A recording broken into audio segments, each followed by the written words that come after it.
It would move from war to war, conflict to conflict, person to person, region of the country to region of the country, just like any other product. It would be collected in one place, and it would be transported to another and resold sometimes through a series of middlemen, sometimes by the same people. It became a very liquid object.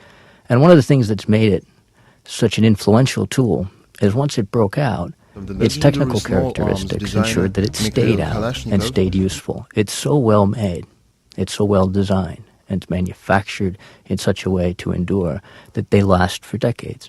I find them in Afghanistan pretty much on every trip that date to the 1950s. These were some of the very earliest Kalashnikovs made, and they're still in active use, something like 60 years later, in some of the harshest environments out there. When you say you find them, is it just that you notice them with fighters, or do you find them in the Afghan army? Like, how do you notice them?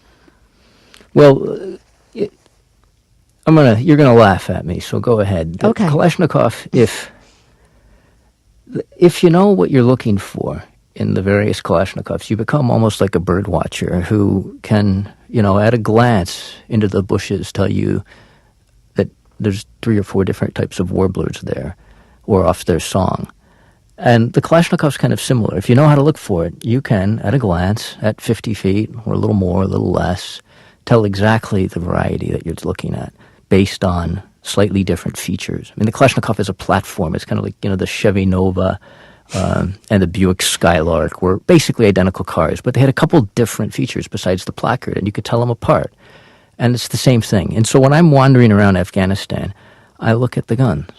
I look at them for a couple of reasons. I like to see who has them on safe and who has them on semi-automatic or automatic fire, because that tells you who not to stand next to, or maybe who to stand next to, depending on the situation.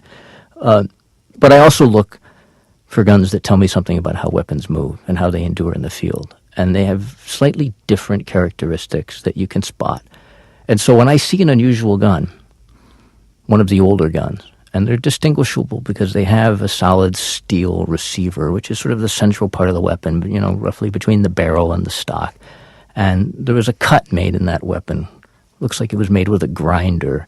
And they all of the original Kalashnikovs have this cut, and it's quite distinctive. And when I see that at 50 feet or 60 feet, I tend to wander over to the person who's carrying it and ask them if I can make a record of it. And I'll come in tight with a small camera and I'll record its stamps and figure out where and when it was made off of that. And that has told me, or shown me, over the last, 9 years or so in Afghanistan, that these original Kalashnikovs from the early 1950s are still in active use.